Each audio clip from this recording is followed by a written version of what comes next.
Bismillahirrahmanirrahim. Assalamualaikum warahmatullahi wabarakatuh. Untuk materi kita kali ini kita akan membahas tentang matrix diagram. Matrix diagram adalah suatu metode untuk membantu kita jika entitasnya sudah banyak. Ini adalah cara yang baik untuk memastikan bahwa teman-teman tidak melewatkan hubungan atau entitas yang lainnya. Oke, matrix diagram ini bentuknya adalah seperti tabel. Oke. Misalkan contohnya adalah kita punya kasus, yaitu saya bekerja untuk biro perjalanan, saya mencatat negara-negara yang akan dikunjungi pelanggan dan landmark yang pernah mereka lihat di setiap negara. Ini membantu untuk menyelesaikan tur mereka. Misalkan kita memiliki tiga entitas, ada travel, landmark, dan country. Berarti kita akan buat travel, country, dan landmark. Ke bawahnya juga sama, travel, country, dan landmark. Jadi antara ke samping dan ke bawah adalah mencatat semua entitas yang ada. Misalkan kalau entitasnya ada 4, ya tulis 4, ada 10, ya tulis 10. Ini akan membantu teman-teman untuk kira-kira saya ada yang terlewat nggak ya antara bisnis proses dengan gambar atau desain database kita. Ya. Untuk menghindari kebingungan, konsisten dalam menulis dan membaca dari metrik. Misalkan antara travel dan travel biasanya tidak ada relasi, kita bisa coret. Antara travel dan country, apakah ada relasinya? Kalau ada, ditulis. Misalkan kata kerjanya apa? Oh, traveler mengunjungi sebuah negara, traveler melihat sebuah landmark. Seperti ini, traveler negara dikunjungi oleh traveler. Nah, ini adalah kata kerjanya, dia ngapain, antara relasinya. Oke. Sebenarnya teman-teman kalau misalkan sudah paham, ini hanya perlu bagian atasnya saja. Ininya tidak perlu diisi. Antara ini dengan ini sama. Ini dengan ini sama. Oke.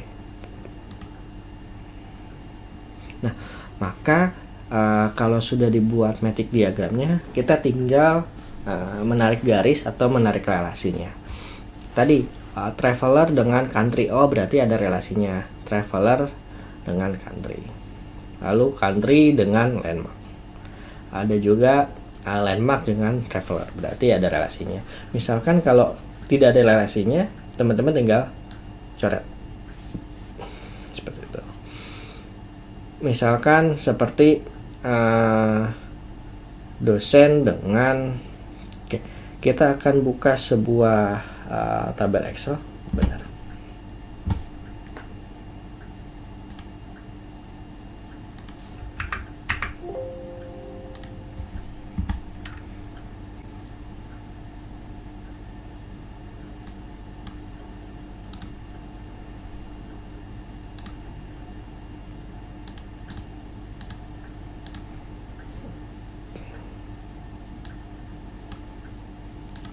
Oke, misalkan kita akan mencatat atau mengecek relasi antara studi kasus di universitas. Misalkan kita ada data dosen, ada data mahasiswa, ada data kelas, ada data mata kuliah. Ini juga sama dosen, mahasiswa, kelas, dan juga mata kuliah. Oke. Bisa perbesar dulu sedikit biar terlihat.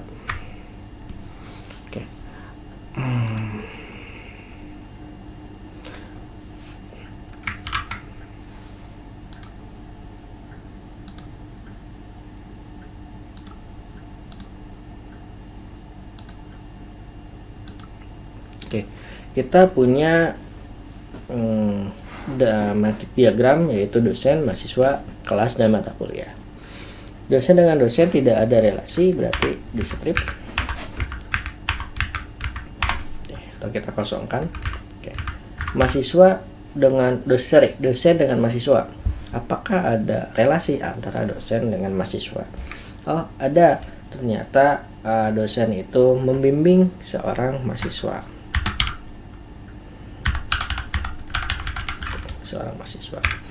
Apakah dosen ada hubungannya dengan kelas? Oh, tidak ada. Ternyata kita bisa kasih tanda strip. Apakah ada dosen relasi dengan mata kuliah? Kalau ada, berarti dosen misalkan mengampu mata kuliah. Oke. Apakah ada relasi antara mahasiswa dengan kelas? Oh, mahasiswa ditempatkan atau dikelompokkan di dalam kelas, misalkan seperti IF 17A, IF 20A. Mahasiswa dikelompokkan.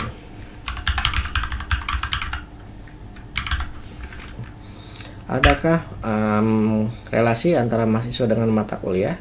Oh, ada. Ternyata mahasiswa mengambil atau belajar mata kuliah. Lalu, apakah ada relasi antara kelas dengan mata kuliah? Oh, tidak ada. Tinggal kita coret.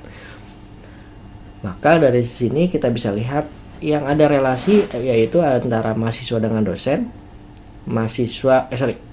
mata kuliah dengan dosen, lalu mahasiswa dengan kelas, mata kuliah dengan mahasiswa. Maka kalau kita misalkan buat sebuah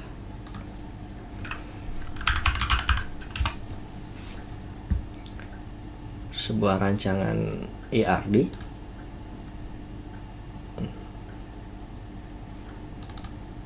oke.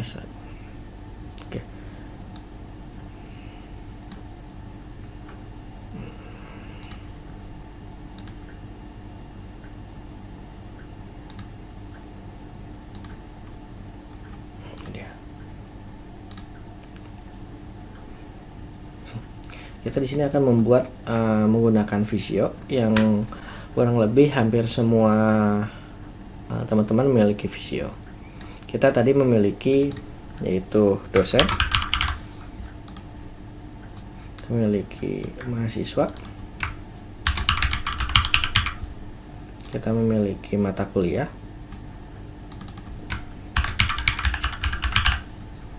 oke, kita memiliki kelas.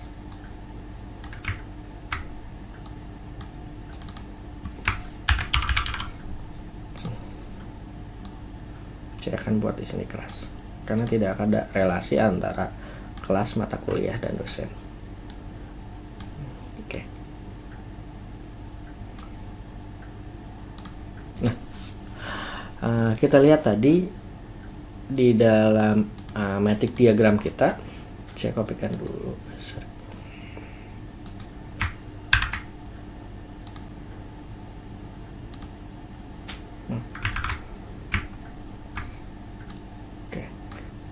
Kita lihat di sini, apakah ada relasi antara antara dosen dengan mahasiswa? Oh, dosen dengan mahasiswa adalah dosen membimbing seorang mahasiswa atau seorang mahasiswa dibimbing oleh dosen. Maka relasinya adalah, maka di sini ada relasi. Kita belum menentukan relasinya itu kardinalitasnya berapa atau kardinalitasnya apa, one to many, many to many, atau apa. Oke.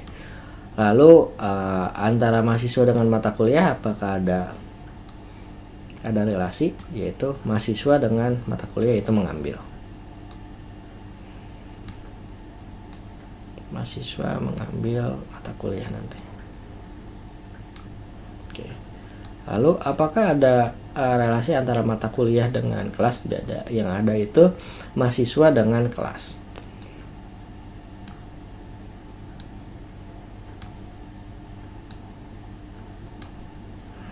Oke.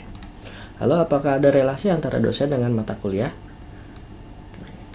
Ada, ternyata dosen mengampu atau mengajar sebuah mata kuliah. Dosen dengan mahasiswa berarti membimbing, atau mahasiswa dibimbing oleh dosen. Lalu ini mengampu. Kalau mahasiswa dengan kelas dikelompokkan misalkan.